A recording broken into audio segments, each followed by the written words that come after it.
সাল 1276 মন্বন্তরে বাংলা বিধ্বস্ত হইল। সর্বত্র অন্যাভাবে হাহাকার উঠিল। তখন মোক্ষদানন্দ নামে যে তেজস্বী সাধক তারাপীঠে সাধনা করিতেন, তিনি বামের উপুরু বিশেষ।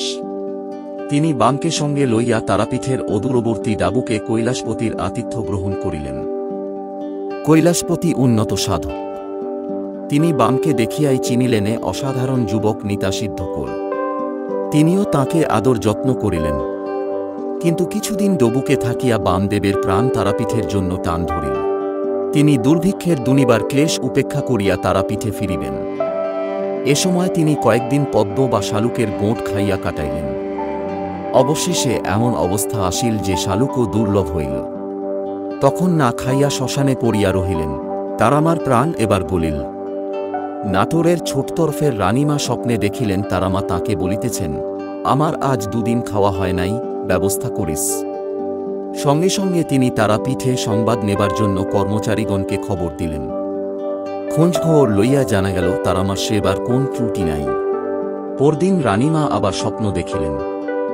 তারামা বলিতেছেন, কি তুই এখনো কোন ব্যবস্থা করিলি না? আমি না খাইয়া আছি। শীঘ্র ব্যবস্থা না করিলে তোর বিপদ হবে। রানীমা বড় উদ্বিগ্ন। আবারও পাঠালেন কর্মচারীগণকে এবং বলিয়া দিলেন, মার যেন সেবার কোনো বিঘ্ন না হইয়া থাকে।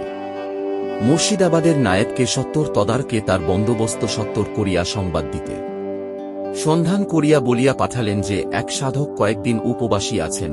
নয়েব রানীমাকে বললেন, এক ব্রাহ্মণ যুবক পাগল, তাছাড়া আর কোনো বিষয় নাই। রানীমা সেই হইতে হুকুম দিলেন যে এই সাধক যতদিন তারাপীঠে থাকিবেন দুপুরে মার ভোগ অন্ন ও রাতে 4খানি লুচি ও দুধ প্রসাদ পাইবে। এর যেন অন্যথা না হয়।